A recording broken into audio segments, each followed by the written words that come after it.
There's no feeling more intense than starting over. If you deleted your homework the day before it was due, as I have, or if you left your wallet at home and you have to go back after spending an hour in the commute. If you won some money at the casino and then put all your winnings on red but it came up black.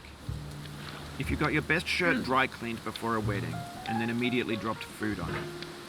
If you won an argument with a friend and then later discovered that they just returned to their original view. Starting over is harder than starting up. If you're not ready for that, like if you've already had a bad day, then what you're about to go through might be too much. Feel free to go away and come back. I'll be here. Alright, thanks for coming with me on this trip. I'll understand if you have to take a break at any point. Just find a safe place to stop and quit the game. And don't worry, I'll save your progress, always, even your mistakes. This game is a homage to a free game that came out in 2002, titled Sexy Hiking. The author of that game was Jazuo, a mysterious Czech designer who was known at the time as the father of B games. And B games are rough assemblages of found objects. Designers slap them together very quickly and freely, and they're often too rough and unfriendly to gain much of a following. They're built more for the joy of building them than as polished products. In a certain way, Sexy Hiking is the perfect embodiment of a B game. It's built almost entirely out of found and recycled parts, and it's one of the most unusual and unfriendly games of its time. In it, your task is simply to drag yourself up a mountain with a hammer. And that act of climbing, in the digital world or in real life, has certain essential properties that give the game its flavor. No amount of forward progress is guaranteed. Some cliffs are too sheer or too slippery, and the player is constantly, unremittingly in danger of falling and losing everything.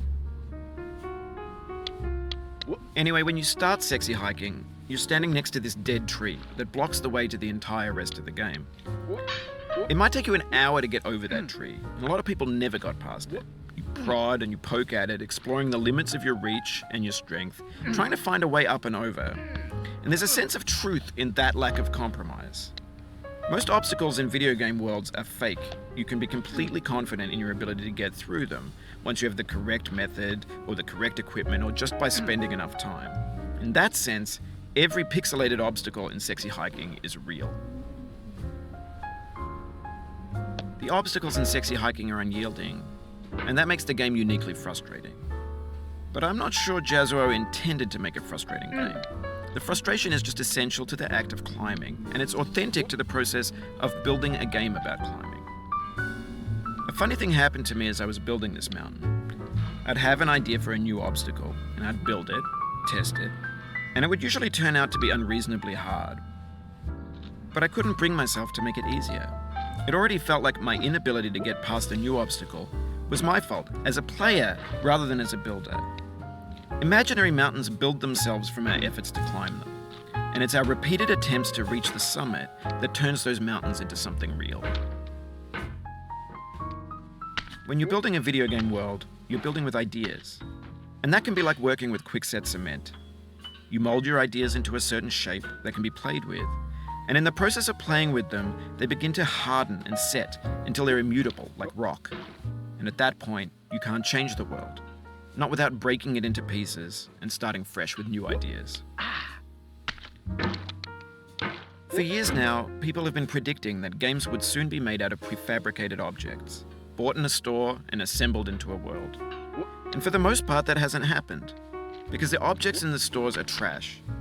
I don't mean they look bad or that they're badly made, although a lot of them are. I mean they're trash in the way that food becomes trash as soon as you put it in the sink.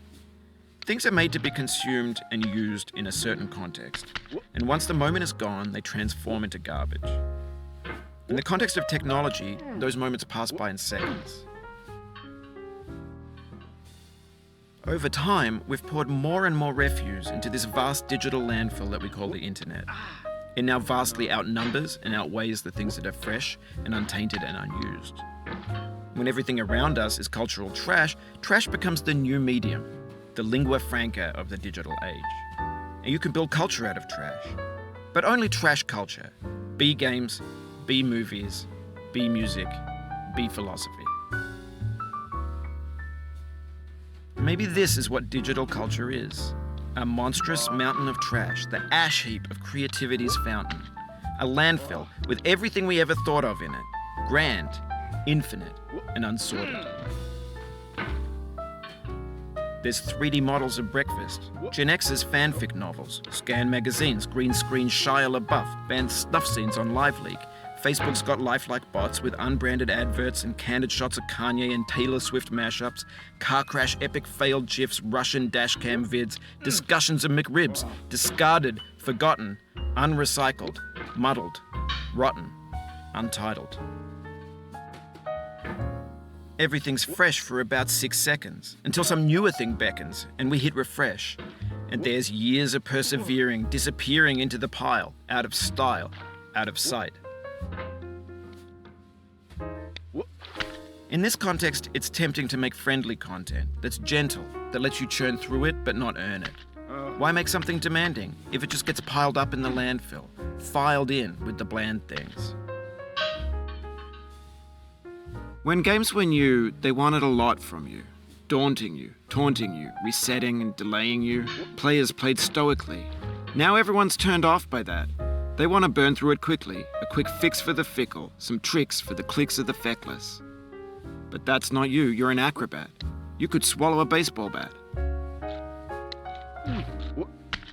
Now I know, most likely you're watching this on YouTube or Twitch, while some dude with 10 million views does it for you. Like a baby bird being fed chewed up food. That's culture too.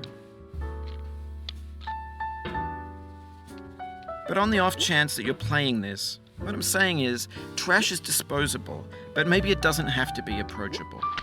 What's the feeling like? Are you stressed? I guess you don't hate it if you got this far. Feeling frustrated? It's underrated. An orange is sweet, juicy fruit locked inside a bitter peel. That's not how I feel about a challenge. I only want the bitterness. It's coffee.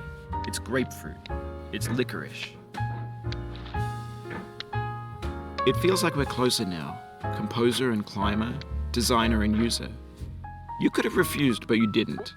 There was something in you that was hidden, that chose to continue. It means a lot to me that you've come this far, endured this much. Every wisecrack, every insensitivity, every setback you've forgiven me is a kingly gift that you've given me.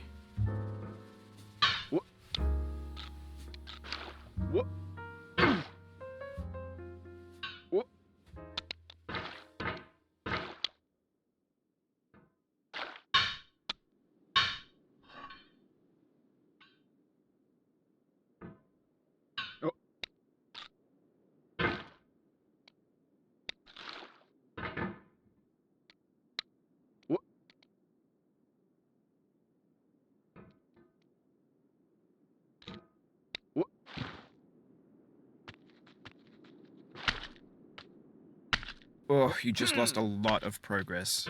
That's a deep frustration, a real punch in the gut.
We have the same taste, you and I. It's not ambition. It's ambition's opposite. An obdurate mission to taste defeat. You'll feel bad if you win, so I put this snake in for you.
Have you thought about who you are in this?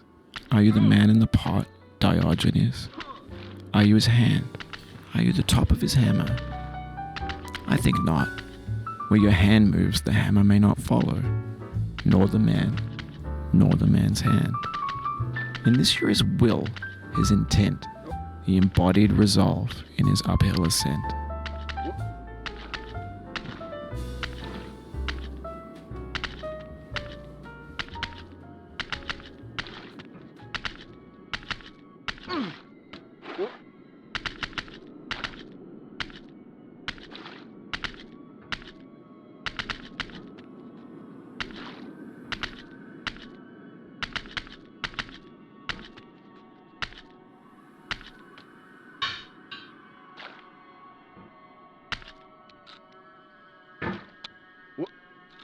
Now, you've conquered the ice cliff, the platforms, the church, and the rectory, the living room and the factory, the playground, the construction site, the granite rocks, and the lakeside. You've learned to hike. There's no way left to go but up, and in a moment I'll shut up. But let me say, I'm glad you came.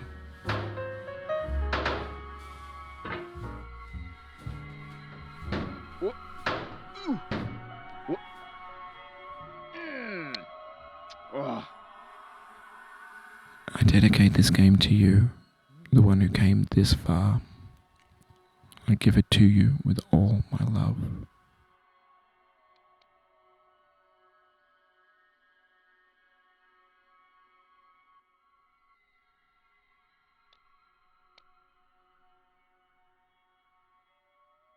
No.